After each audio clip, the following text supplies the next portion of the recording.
Hi guys, welcome back to my channel. Welcome if you are new. My name is Heather. I am a homeschooling mom of 3 kids and we are in our 11th year homeschooling.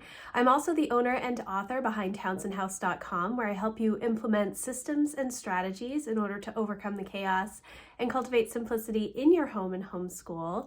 Today I am really excited because I'm going to be sharing part 1 of my 2022 PowerSheets prep work. I have my PowerSheets and my little notebook, so let's get started.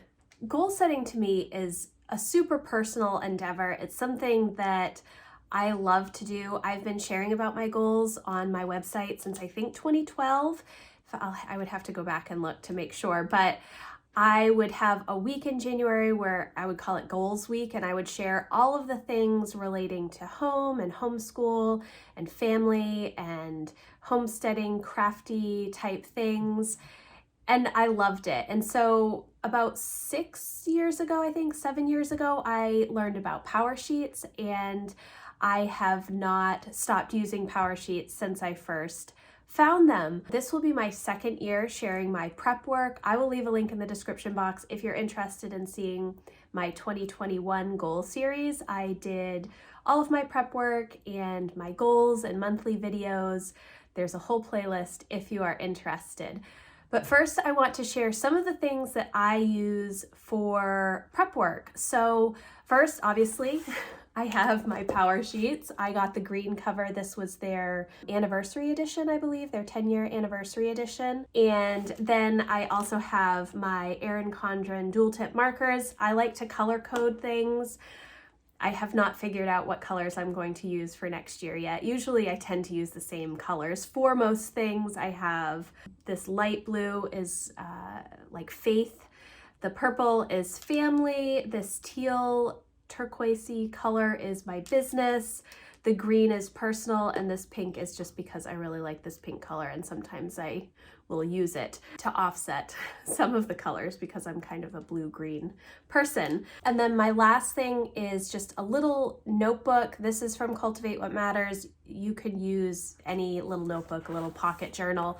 I use a notebook because I am a list maker and I need a lot of space for lists. I like to brainstorm things, so I used a little notebook last year, and I usually have just a brain dump notebook that I will have for the year. It helps me as I'm going through all of my prep work. I will share how I use it as we go along. So let's get into the PowerSheets. The first thing that you want to do is just write your name on the front page. I know that a lot of people struggle with starting their PowerSheets. It's very overwhelming to see all of the prep work that is here, but if you just start and take it slow, it's totally okay. I have done it several different ways. Some years I wait until after Christmas to do all of my prep work. Some years I have done my prep work as soon as I get my PowerSheets in October. It really just depends on the year.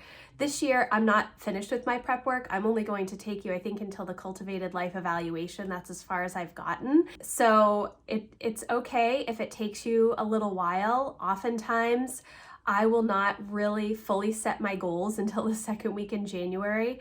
I always think that I'm going to get them done right after Christmas, because I do try and wait until that week between Christmas and New Year's to set my goals so I can just be fully immersed in the holidays. But, you know, things happen, and it's okay if it's a slow start for you. It's okay if you are raring to go. But the first thing really is to write your name. I don't have the neatest handwriting. I have made peace with that. There are a lot of places that will sell stickers and such, but I'm really more about function. I want the PowerSheets to work for me, and so I don't want to be worried about my handwriting. So a lot of it is not very neat, and that's part of the reason that I have my little notebook too, because I can brain dump things and then write the more important things in my PowerSheets. So after you write down your name, you get to 2022 goal ideas. And so this is a page that works for me. It's just a blank page where you can write down anything that you want. I know a lot of people will put a lot of stickers on. In the past, I've used stickers. This year, I haven't really used stickers at all. And it really just depends on the year. So I do actually start writing down goal ideas in my little notebook as soon as I start thinking about them. I also start brainstorming my word of the year very early. Now, when you go through the PowerSheets process, it will help you define what word you want to guide your year if you want to use a word of the year. For me, I have always done it a little bit differently. I always seem to have a word that kind of sticks out to me ahead of time. And then that, once I decide on my word, it kind of helps me through the process of the prep work because I know what word I'm going to filter all of my goals through. This year, I have not figured out my word yet. I do have a few ideas. I will talk about those as I go through some of my goal ideas. For me, it really helps to have that guiding word, and I do use it as a guiding word. Some of the words that I've used in the past, wellness, slow. This year, my word was life-giving. I have used rhythm. There are all kinds of words that you can use as a guiding word. It helps me to focus on what is most important when I have that guiding word. So we'll see what it ends up being. What I thought it was going to be actually for 2022 is slow. And I was looking back on my PowerSheets from previous years, and I believe my word for 2020 was also slow. And I have talked about this before, but I had thought that that word would work for me because we had had our house on the market in 2019 for several months and it didn't sell. And so we were going to be really revamping our home, our old home, and then it ended up that we sold our house in February and moved right before everything shut down in March of 2020. So it was a slow year, but it was a different kind of slow. It was more of a survival year, I think, for most people. So I have thought about slow as a word, slow time, slow money, slow food. I don't know if you've heard of any of those movements. It kind of reminds me of like back to basics. What I originally started my website as was like homeschooling, green living, very home focused, and this year, my goals were very home focused as well, but I feel like there's a little bit more that I can do in some of those areas. There's a little bit more self-sufficiency that I want to work towards, things that I used to do that I have gotten away from in the past several years just because it's been a crazy couple of years, and that is why. They are things that I really want to get back to. Some other things that I've written down are legacy. I saw somebody in the PowerSheets Facebook group talking about legacy, and it really made me think what type of legacy type goals I might want. I did get some Erin Condren notebooks that I plan to start writing out entire books of the Bible. I do a lot of write the word type things with the write the word journals from Cultivate What Matters, and I do really enjoy writing out scripture, but I thought doing entire books and having specific notebooks for an entire book would be really incredible. And then I also want to start writing more letters to my kids. I'm hoping to do that weekly. And so I got them each a little notebook that I can write to them in. And then also family stories and, talking to my mom about stories from her youth and stories that she remembers from my grandparents who've both passed away now. So things that I just want memories, and then to go through also all of the memory stuff that I have declutter on my list because we have a lot of boxes of stuff that is very well organized, but I'm not sure how necessary all of it is. I have tons of pictures that I have never done, like a baby book for Emma. She's turning 14 and in a few months, and that, but I have the pictures. I have lots of pictures that I need to go through and on my phone. Health, I want to be active and fit. I've thought about doing the Everlywell food sensitivity tests. I don't think I have too many food sensitivities, but I did think it was a really interesting idea to use that to figure out if there are any food sensitivities.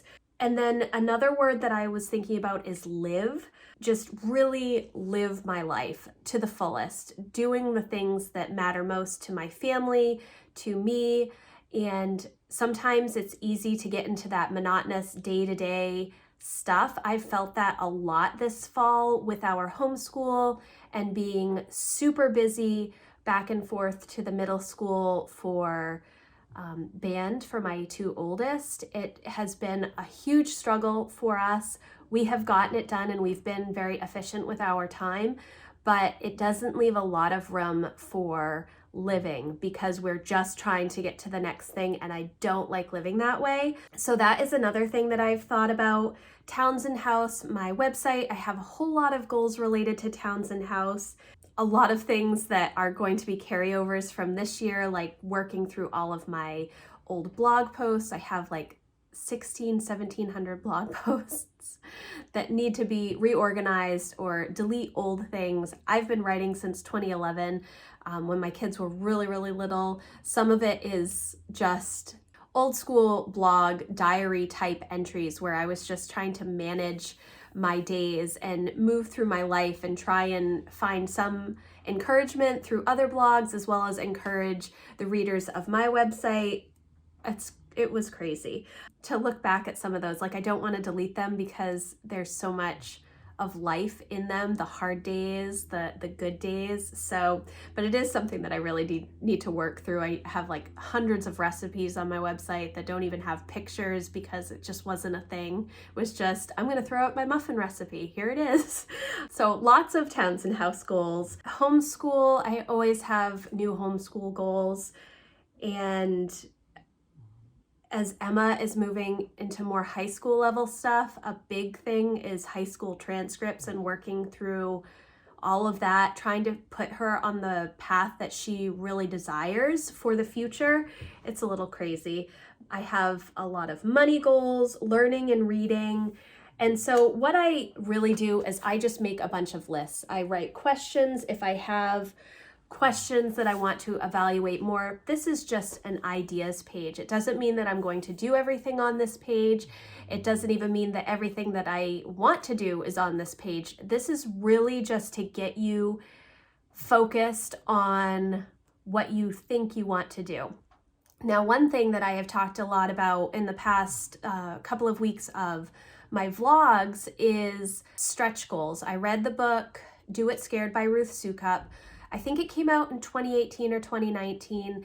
It was a quick read and it was really about goal setting, but the thing that stuck with me was the stretch goals and trying to think bigger. And oftentimes in the years past, I have, been in survival mode with starting when I had Lucy and just kind of moving through, trying to get through, trying to figure out if we were going to move our home, trying to buy a house, trying to sell our old house, trying to do all of these things. So I have not thought about huge stretch goals for a long time. And it is something that I want to focus more on, but I'm not sure where to start. And so I have written down a couple of stretch goals. I mean, there are things that I've thought about for years, but I've never had enough margin to work towards them because of other aspects of my life. It's not an excuse, it's just a reality. And sometimes you have seasons where you can't do certain things, and that's okay. But some of my stretch goals, I think, are writing a book, which is something that I've talked about doing for years. I love to write, and I would really enjoy, I think, writing a homeschooling nonfiction type book, or I love the memoir and I love self-help. I'm not sure if there would be a market for that for me, but to actually write a book, I would love to do that. I'd also really love to write a novel, although I have zero ideas on a topic for a novel, no plot points, nothing, but it is something I've thought about. Another thing that I've thought about for over a decade now is being location independent. I love where we live, but I would love to be able to have my husband home with me and have us be able to do things on a whim. You never know, could happen, but some of the things that I've thought about. And then some other ideas that I've had, becoming debt-free, emergency funds, sinking funds, working on my garden, chickens, home projects, homeschool adventures, intentional reading. That's something that I don't really do. I never have TBR lists. I do write down books that are coming out that are in series that I have started that I want to maybe read in the future, but I never really have a TBR. And this year I thought that I would maybe try and have a TBR. There are some longer books that I want to read that are not just novels that I can sit down and read super quick. And so I need to come up with a strategy. I've thought about maybe reading like 10 pages a day of some of these bigger nonfiction, heavier books. I love nonfiction. I haven't read a lot of nonfiction this year because my goal for this year was to read fiction, which I haven't read. I have read some fiction over the years, especially to my kids over the past, 4 or 5 years, but I have not read nearly as many novels as I have read in years past. I love to read. It is something that brings me a great amount of joy and really helps to energize me. Nonfiction is my jam, and so I do want to get back to some of that. Home systems. I worked a lot on home systems this year. I'm not there yet. And I think declutter was one of the big reasons why I'm not there yet. There are a lot of things in our home. I've said this so many times. In our old home, we didn't have any closets, so everything was out. And I felt like I had done a great job of getting rid of things that we didn't need because I had to look at it all the time.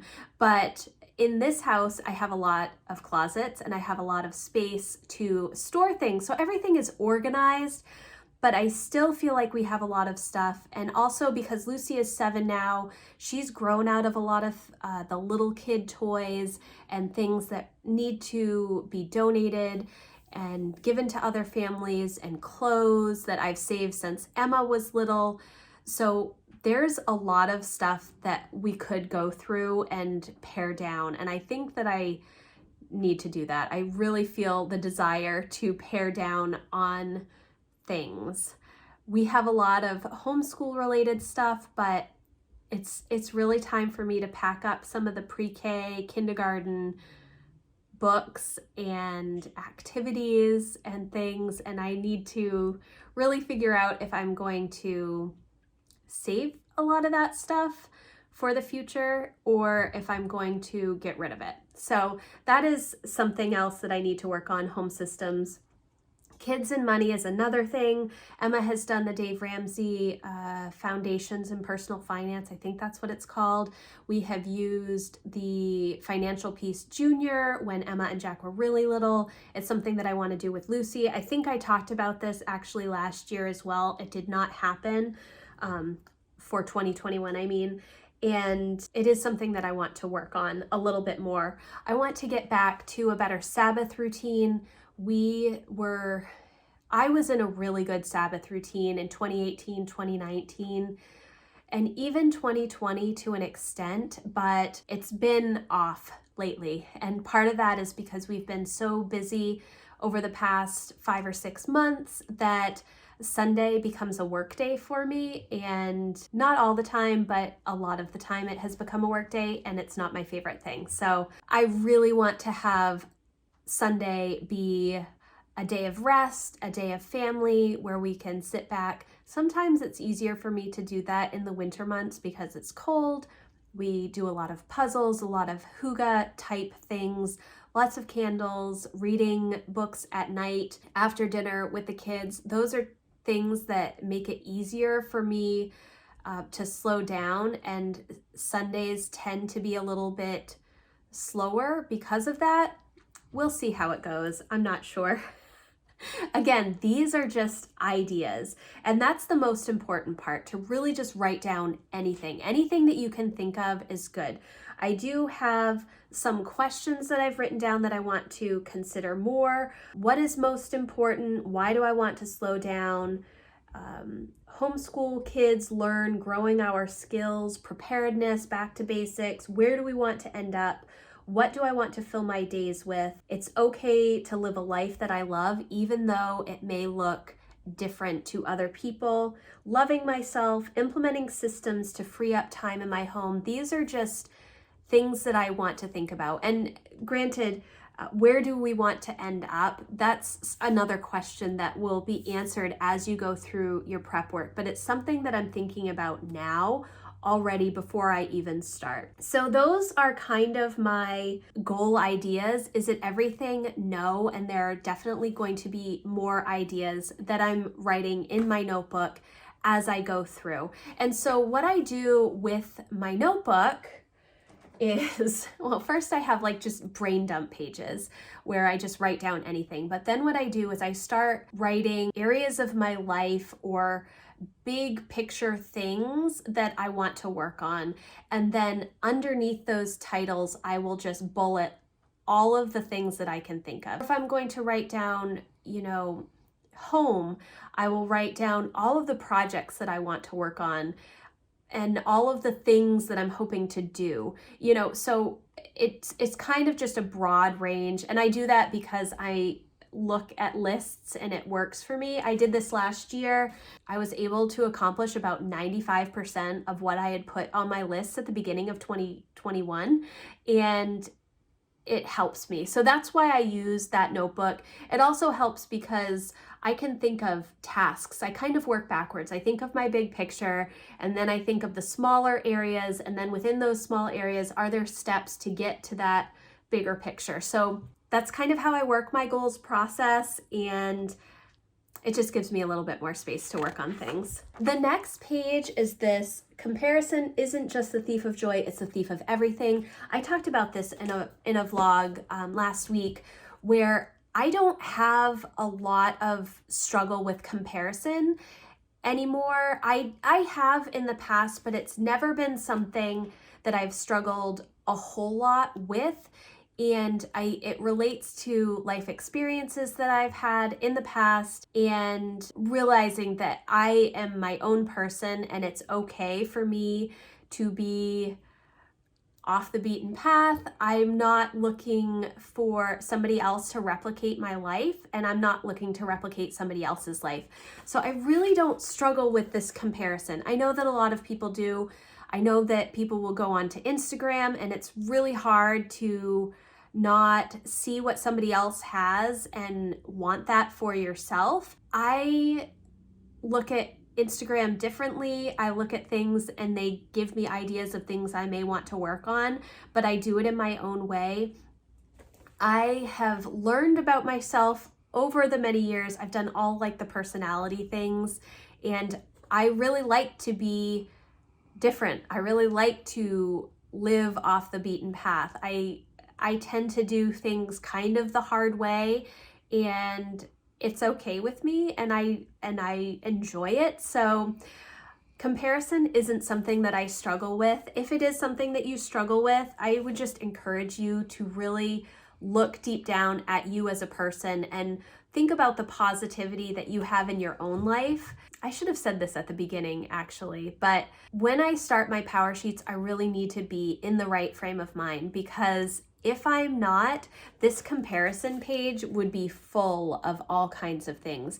Even though I don't struggle with comparison in the everyday, if I'm in a bad mood or, something is just not going right in my day, that's my dog, and you're just not in a good frame of mind to sit down and do PowerSheets, then things can turn negative really quickly. But for me, I'm in a good mood when I'm doing my PowerSheets, and this comparison page does not apply. And so if there's something in here that you don't find applicable to your life, it's okay to skip it. And, maybe you need to come back to it at another point, but maybe you just don't need to deal with that specific section. And then the next page is the About Me section, and there's all kinds of different things to check off, or places that you can write your own stuff. Ways I'm most encouraged: acts of kindness, affirming words, hugs and affection, meaningful gifts, quality time, surprises. When I can help others is one that encourages me a lot. I love to help others, and that encourages me. I want to be known for accomplishing important things, caring for people, creating beauty, leaving the world a better place, providing an example for others, solving problems, spreading joy, teaching truth, and then some blank lines that you can write your own thing. what helps me do my best, I feel motivated when, and how I feel about goals. So this is just a place for you to sort of think about your frame of mind. What is it that helps motivate you and helps you move forward? And that's going to be a big part of figuring out your goals and moving forward with your goals, because you need to be able to self-motivate and you need to set up systems so that you are able to motivate yourself. I am a rebel on Gretchen Rubin's 4 Tendencies. I don't know if I do a lot of personality stuff. So for me, sometimes it's hard to do things the way that you're quote unquote supposed to do them. So my plans can be thrown out the window at a whim. I really like change, but I have figured out ways to make goal setting work for me, and task lists are one of them, which is why I love the tending list so much. It does say who you are helps determine where you're going and what your specific goals will be. Have fun with this. Choose what's true for you right now. So it doesn't mean that this is where you want to end up. And there may be things on this About Me page that you do not like and you want to change, and that's totally okay. And then the next page is what makes you come alive. An intentional life is fueled by passion. Quiet or loud, it's the spark that gives you energy to live each day to the full. Feel like you've lost your passion or need a boost. Describe how you feel most days. This is a way for you to realize what is going on in your day-to-day and how can you tweak it to make it better for you. I took 2 different processes with this. First, how I actually feel every day, knowing what our rhythm is, knowing the things that we have on our calendar. And right now it has been very, very rushed. I've been very efficient with my time, which is great because we have so many things on our plate. But like I said earlier, I don't like to be just going to the next thing and not having that margin, which is something that I've worked really hard to create in my life. Not create, but take that margin instead of maybe rushing as much. So that's kind of how I feel most days. But then I also wrote how I feel most days, not just what I'm doing, but how I have made so many changes in my life over the past decade that have really helped me lean into who I want to be. Maybe part of that is because I'm 40 and, you just move forward and are less concerned about things like comparison or what other people are doing. You're really able to lean into yourself and what's important to you. I've made a lot of changes to my life to make sure that I'm living my days as happy as I can be and in the way that I want to live them, and almost unapologetically, because I want specific things out of my life. And I realized a while ago that I'm the one that makes those things happen and I get to make those decisions. Sometimes you will fall into the saying yes to everybody trap. I used to be that way. And then around 2013, I stopped. I just couldn't do it anymore. And so over the past many years, I have tweaked a lot of things to make my life one that I love, and it has been challenging and difficult, and I do thank the PowerSheets for a lot of that. Taking all of that time for introspection and reflection about my life and what I really want my life to be has been extremely helpful. Although my choices may be so different from a lot of people, that's okay, because I'm not making choices for somebody else. I'm making them for me and for my family as well. And what works for me may not work for somebody else, and that's okay. It's okay to not live the same life that somebody else has. It's okay to take a different path to the same type of goal that somebody else has. It's just accepting that is a big thing to overcome, I think, sometimes, but I have gotten to that place and I'm okay with how things have been. So I am happy most days. Happiness and contentment are choices I get to make every day. Is every day sunshine and daisies? No, but I have the choice to turn it around and make the most of it. It's taken a lot of work to get to this point, and I'm happy to be here. And it takes a lot of work, and you do have the choice to make the most out of a situation or really dwell on the negative. I found that if I dwell on the negative, my life spirals, and it's not good for me. It's not good for anybody. So really making the choice to move forward and choosing happiness and contentment is something that I've worked a lot on, and I'm happy where I am at the moment. And then the next place is what fires me up, and I just have a list of all the things. This is whatever you're passionate about, whatever energizes you, what are the things that you love to do, and you can look at this list, or however you do it, you can put pictures if you want to. See what are the things that you really, really love to do, to be, that motivate you, all of that stuff. So some of the things, obviously my family is number one, reading, deep connection, introspection, helping others, writing, research. I love to research things, so I really enjoy homeschooling and helping other homeschoolers, because I like to be able to look up information and help people that way. Coffee, I love coffee. Coffee is like my ritual that I will never give up. It's just something that I love so much. Leaning into what is important to my family and myself, saying no because I know I get to say yes to something better, learning new things, learning new skills, homemade meals, knitting, homesteading and gardening, providing for my family, projects where I can deep dive without interruption, homeschooling. I love homeschooling. Watching my kids learn about their passions and then leaning into them and helping them foster that love of learning, a clean and clutter-free home. Those are all things that fire me up. There are more things. I will probably add to this list as I go. When I'm sitting down just to write things, sometimes you can't think of everything, and it's okay to go back. Even if you feel like you finished a page, if you're like, oh, I remember that other thing that I really want to write down, you can go back and write that down. And then finally, we get to the Cultivated life evaluation. And I have not filled this out here. I actually did use my little notebook to write down a lot of the things because I wanted a little bit more space and to focus my thoughts a little bit about these areas. They've changed the PowerSheets a little bit this year. So these 8 areas that they have on here are more central to the goal setting process. And so I needed to sit with that for a little while. And that's why I used the notebook first.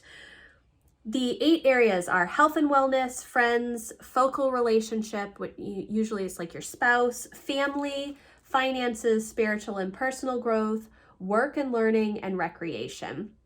And so these are similar to the 8 areas of wellness. They're not exactly the same, but they're pretty close. And I think what throws me off is they write health and wellness, but wellness to me is all encompassing of a lot of aspects of your life. So what you do here is you're going to look back at how things are going in your life, and you're going to give yourself a score from 1 to 10. And then once you give yourself the score, then you're going to write down why you gave yourself that score. I do it just in list form. Almost all of my stuff in the PowerSheets is list based. And that's really all that this page is about, these 2 pages. You're just going to write down how you feel about these different areas, and then that is going to help you see what are the areas that you may need to work most on. Now, if you score yourself high in most of these areas, that's great. That doesn't mean that you have to have goals in each of these areas. Now, if you scored yourself bad in all of these areas, that's another thing. You may need to just choose 1 or 2 places that you want to concentrate on. Now, in years past, if I am in a bad mood when I fill this out, all of my scores are really low, and I write a lot of negative things in here. And that's why I said earlier that you should try and be like in the best mood possible when you're going through this. It doesn't mean that there aren't still struggle areas, but sometimes if you're having a bad day and you're trying to fill this out, you're going to score yourself lower just because you've been having a bad day and everything looks negative. But try and think positively as well. This is going to help you start to think about your big picture goals. It's going to help you look at the different areas and see where you may want to concentrate some of your time. Now, for me personally, I tend to think of goals in 3-month chunks. I do have overarching goals for the year, but usually when I'm starting to set up my goals, I'm only thinking about the first few months, or maybe I have some things that I know that I'm not going to accomplish in the first few months, but will be later on in the year. So I tend to look at this and see, what do I think I can focus on in the first few months of the following year. So at the moment, I really like how things are going. And like I said, I'm still mainly thinking about my stretch goals. What type of stretch goals can I put down? What are the things that maybe are a little more long-term? Maybe they're not things that will be completed in a year. Maybe they are more 2 to 5 year goals, but I can start now and start making progress towards where I want to be in a couple of years. So that is where I'm going to leave off today. I have not gotten past the Cultivated Life Evaluation Checklist. The next pages are going to be, I believe, reflection, what was good last year, what worked, what didn't, those types of things. And I'm excited to work on that further. I hope that this video was helpful. If you have questions about anything that I said, I know this is a long video. Most of my goals videos are kind of long because I really do try and talk through my process. It is helpful for me to do that, and it helps me process the things that I want to work on in my own life. It gives me new ideas when I'm sitting here talking to you, and I hope that it is also helpful for you to see my process. If you have any questions, again, leave them in the comments, or you can always contact me. My contact information is in the description box. And have you started on your PowerSheets prep? Are you really excited for 2022? Are you nervous about next year? Do you have some things that you were hoping to finish in 2021 but haven't, and maybe you're not feeling great about that? Let me know. I would love to chat with you more about it. If you like this video, please give it a thumbs up, and I will see you in the next video. Thanks, guys. Bye.